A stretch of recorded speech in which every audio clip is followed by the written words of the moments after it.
बोध सांगत होतो मी. बोध कोणावर बोध होतो? नाथबाबांचा वाडा पैठणचा. हो, नाथबाबांच्या घरची रेलचेल, रोज भजन, रोज प्रवचन, रोज कीर्तन, 100-200 माणसं तर असे सुग्रास पुरणपोळीचं भोजन करून जायचे. सुग्रास, नुसतं पुरणपोळी नाही, सुग्रास म्हटलंय मी. सुग्रास म्हणजे ज्या भोजनाचा, ज्या प्रसादाचा सुगंध 1 किलोमीटर जातो. आपण फोडणी दिली की आपला बाजूवाल्याला जातो, तो भाग वेगळा. मी नाथबाबांच्या घरच्या भोजनाचं सांगतोय. असं सुग्रास भोजन. त्यांच्या घरी एक भांडी घासायला ब्राह्मणीन बाई यायची, गरीब बाई भांडी घासायला यायची. तिचा एक मुलगा असायचा, 4-5 वर्षाचा असेल. तो म्हणायचा, आई तू जिकडं जाते तिकडं मला घेऊन चल ना. ती म्हणायची, नाही रे बाबा, नाथबाबांचा वाडा आहे, विद्वान लोक येतात तिथं, तिथं कसं भजन, तिथं प्रवचन वगैरे चालतं, तिथं उड्या मारणाऱ्या पोरांनी येऊ नये. अगं आई, पण मला तुझ्याबरोबर नाही, मी बाजूला बसल, शांत बसल. 1 दिवस झालं, 2 दिवस झालं, ते रोजच कटकट त्या मुलाची. मग एक दिवस आई म्हटली, चल, पण तिथं मस्ती करायची नाही, मी बसवलं की तिथंच बसायचं. म्हटली, हो तिथंच बसतो, मस्ती करणार नाही. मग त्या बाईने आपल्या त्या मुलाला न्यावं आणि जिथं भांड्याचा पारोळा ठेवलेला आहे, पारोळा कळतो आजच्या भाषेमध्ये आपल्या, भांडी घासायला मोठं घासायचं असतं, ते ठेवलेलं असतं. आपलं काय नाणीमध्येच असतं म्हणा, नाणी पण नाही आपलं, काय त्याला वॉशरूम म्हणतात ना, मी वॉशरूमही नाही म्हणत, आपण काय म्हणतो, हां, त्या बेसिनमध्ये वगैरे ते ठेवलेलं असतं. तसं नाथबाबांचं न्हाणी घर मोठं होतं. आता ते जुना वाडा आहे, आपलं थोडं 1 BHK 2 BHK. ते आता जिथं 150-200 लोक एका टायमाला जेवायला बसायचे, तो वेगळा, कीर्तनकार वेगळे. तो वाडा लय मोठा आहे नाथबाबांचा, एवढा मोठा वाडा. आणि ती भांडी घासायला बसली आणि त्या पोराला सांगितलं, इथं बस, उठायचं नाही. म्हटलं नाही उठणार. ती भांडी घासायला लागली. त्या पोराला ना सुगंध असा गोड आला. कशाचा आला? रोज भगवंताला सुग्रास पुरणपोळीचा नैवेद्य असायचा. आणि ते एवढा सुंदर सुगंध आला ना, ती पोरग असं करायचं. कसं असा सुगंध आला का ते, आणि ते ना तिथून उठलं. आता आई भांडी घासायला गेली आणि ते वासाचे मागोमाग घेतले ते पोरग, कुठून वास येतो, कुठून वास येतो. आणि ते बरोबर नाथबाबांच्या त्या मंदिरासमोर गेलं. काय गोड वास आहे, काय सुगंध वास आहे.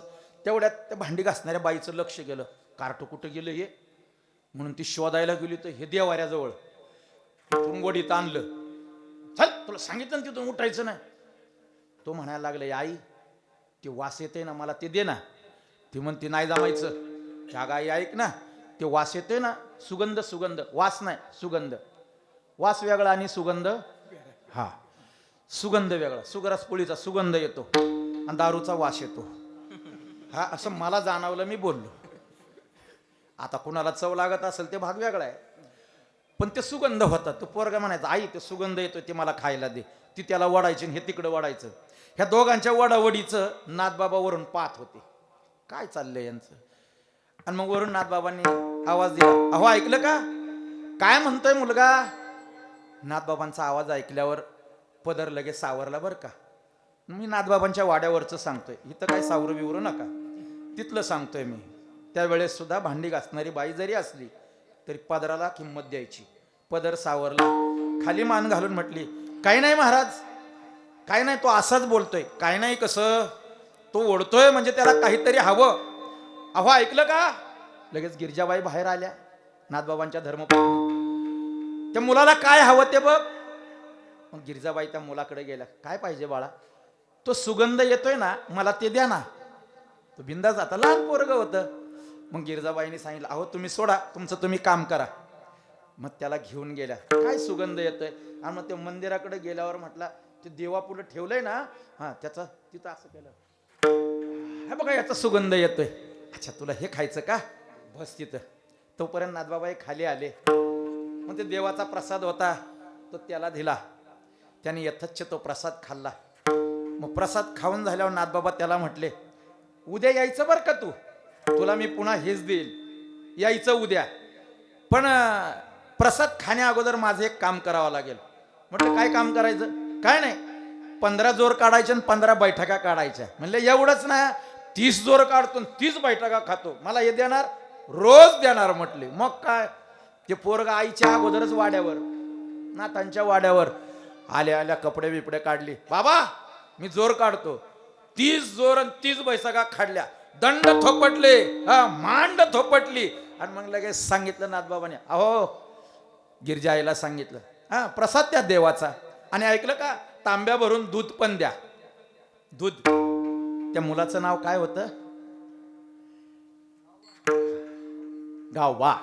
त्या मुलाचं नाव गावबा. आणि मग गावबा रोज वाड्यावर यायचा. मग नाथबाबाने 15 दिवसांनी महिन्यानी सांगावं, अरे गावबा आता काय 30 आणि 50 नाही, आता 100 जोर काढायचे आणि 100 बैठका. हो बाबा काढणार. गावबा काय मग 100 बैठका आणि 100 जोर. आणि मग तांब्या भर दूध नाही, चरवी भर दूध. पोळ्याचा आहार वाढला. अहो ऐकलं का, नाथबाबांनी आपल्या पत्नीला कधी नावाने हाक मारली? हा संतांचा निर्देश आहे. धर्मपत्नी आहे, आपल्या एवढाच तिचा मान असावा. हो, आपल्या एवढाच तिचा मान असावा. आणि तिने तेवढ्याच मानात राहावं. पुढचा शब्द फार महत्वाचा आहे. मी म्हणतो कोणत्याच महाराजांच्या पाया पडू नका, किती मोठा विद्वान असू द्या. आपल्या घरातल्या धर्मपतीचा जर पाया पडलं ना, 1000 महाराजांचा पाया पडल्याचं पुण्य एका पतीमध्ये आहे. एका पतीमध्ये. महाराजांच्या पाया पडूच नका, माझं प्रामाणिक मत आहे. अनुसरोनिया पतिव्रता अनायसे आत्महिता. तो भेटतोच जो जी पतीचा इज्जत ठेवते. आणि पतीने सुद्धा म्हणजे काय, पत्नी म्हणजे काय अशी साधी सुधी नाही, अरे ती लक्ष्मी आहे. सर्वस्वाचा त्याग करून आपल्याकडे आलेली आहे. म्हणजे याचा अर्थ तिने पण आपल्या फेट्यावर, म्हणजे फेट्यावर म्हटलं मी, डोक्यावर बसू नये.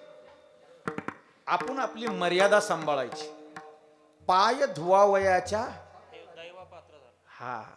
ही लक्षणं पतिव्रतेची आहे. हल्ली वेगळीच लक्षणं आहे हो, सांगायचीच काय लक्षण. शेवटच्या चरणात लक्षण आहे, सांगणार मी. आपला दृष्टांत पूर्ण करतो, वेळ संपत आलाय. 2 मिनिटात दृष्टांत. गावबा पाहता पाहता 25 वर्षाचा झाला. 25 वर्षाचा 6.5 फुटाचा बलदंड देहाचा, हो असा रेड्यावानी गावबा माजला. गावबानी कधी नाथबाबांचं प्रवचन ऐकलं नाही, गावबानी कधी कीर्तन ऐकलं नाही, किंवा नाथबाबाने सुद्धा गावबाला कधी सांगितलं नाही की आता प्रवचन चालू होणार आहे आणि तू प्रवचनाला थांब, आता कीर्तन चालू होतंय तू कीर्तनाला थांब. नाथबाबा सुद्धा कधी बोलले नाही, कधीच बोलले नाही.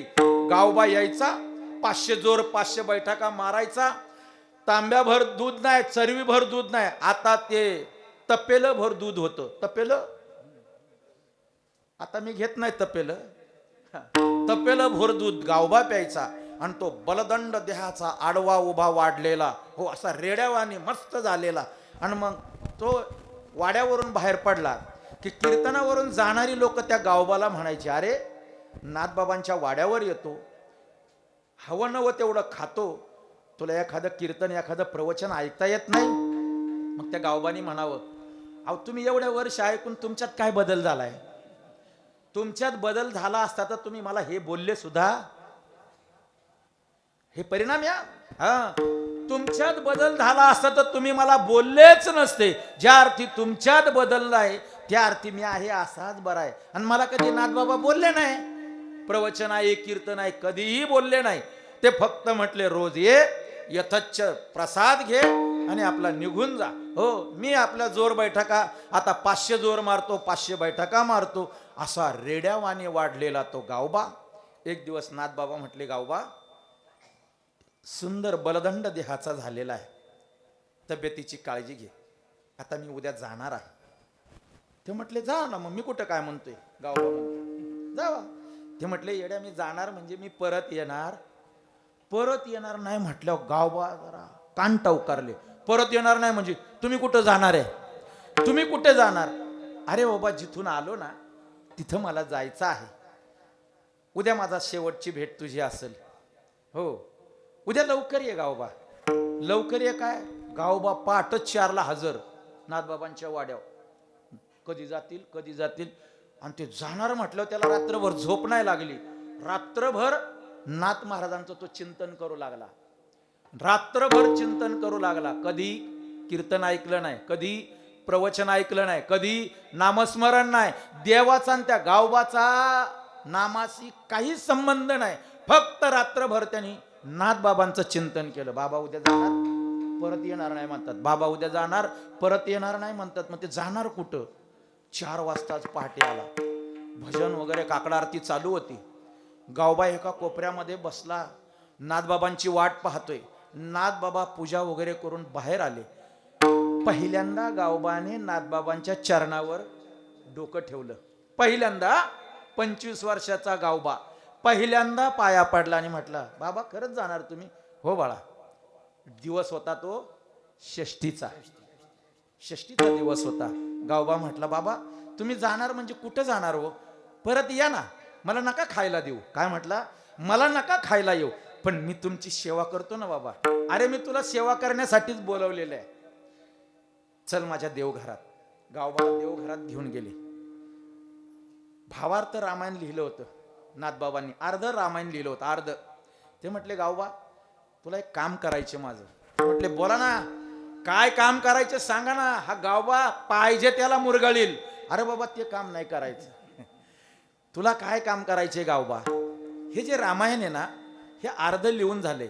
आता इथून पुढचं रामायण तू लिहायचं. तू बसलेला गावबा ताडकून उठला. मी हे रामायण? अहो ह्याचा माझा काय संबंध? अहो मला लिहिता येत नाही, वाचता येत नाही. माझ्यासारखा मूर्ख कुणीच नाही ह्या वाड्यावर. मी मूर्ख आहे, मी मूर्ख आहे. नाथबाबा मला नाही जमायचं. मी आहे ना. नाथबाबा काय म्हटले? मी आहे ना, बस खाली. त्या गावबाला खाली बसवलं. 25 वर्ष ज्याने सुग्रास नैवेद्य खाल्ला होता, 25 वर्ष ज्याने ते दूध पिलं होतं, त्या दुधाची, त्या नैवेद्याची ताकद एवढी होती महाराज. गावबाचं पुरं शरीर हे सात्विक झालं होतं. गावबाला सांगितलं, अरे तुझी जीभ बाहेर काढ. आणि त्या जीभवर ज्या बरूने रामायण लिहित होते, बरू आजच्या भाषेत पेन, त्या बरूने त्या गावबाच्या जिभेवर राम शब्द लिहिला. रकारा पुढे मकार मांडिका, उतरशी समतुका शंभूचिया, तो राम लिहिला. आणि तो मूर्ख असलेला गावबा नाथबाबा झाला. नाथबाबा झाला. त्या गावबाने त्याच स्थितीत, तो नाथबाबांच्या त्या सोहळ्यात पण गेला नाही, त्याच गावबाला तिथेच समाधी लागली. आणि त्याच अवस्थेमध्ये तेच भावार्थ रामायण लिहायला सुरुवात केली. आज रामायणाची, भावार्थ रामायणाची प्रत पहा. नाथबाबांच्या 1 अंशाने वरचढ तत्वज्ञान गावबाने त्या भावार्थ रामायणामध्ये लिहिलेलं आहे. हा आहे संतांचा बोध, ही आहे संतांची लाडकी लेक, हा आहे संतांचा कृपा आशीर्वाद.